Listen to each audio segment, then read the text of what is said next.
नमस्कार मित्रो, गेल्या 2 वर्षापूर्वी पाणी पाणी पाणी पाण्याविना आम्ही सारे आणवानी अशी आपली सगळ्यांची परिस्थिती झाली होती।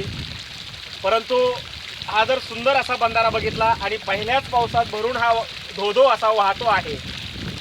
नामदार पंकजाताई मुंडे राज्याच्या जलसंधारण मंत्री झाल्या आणि जलसंधारण खात्याअंतर्गत महाराष्ट्रामध्ये जलयुक्त शिवार अभियान झालं आणि त्यातून शेकडो बंधारे बांधण्यात आले आणि त्याचंच रूप म्हणून आज हा बंधारा आज आपल्याला वाहताना दिसतो आहे।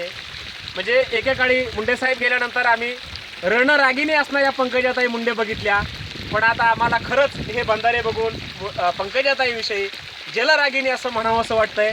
आणि असा एकच बंधारा नाही तर महाराष्ट्रामध्ये असे अनेक बंधारे जलयुक्त शिवार अभियान या संकल्पनेतून झालेले आहेत आणि म्हणून ताईंचं हे जलरागिणीचं प्रतिबिंब, त्यांचं हे रूप आम्हाला या बंधाऱ्यातून पाहायला मिळत आहे। पण दुर्दैवाने ताईंची ही कामं समाजापर्यंत जात नाहीत। मंडळी, किती चांगलं काम केलंय, पहिल्याच पावसात हा बंधारा भरलाय आणि धोधो वाहतोय। अनेक पशुपक्षी येत आहेत, पाणी पित आहेत या जंगलातले सगळे आणि सगळ्यांना, शेतकऱ्यांना, पशुपक्ष्यांना सगळ्यांना याचा फायदा होतोय।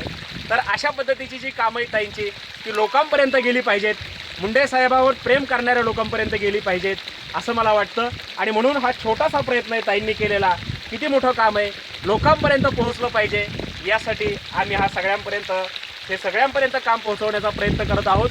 आपण देखील ताईंचं अतिशय विशाल हे उत्तुंग काम लोकांपर्यंत पोहोचवण्यासाठी प्रयत्न करावेत एवढंच मी सांगू इच्छितो आणि थांबतो। धन्यवाद।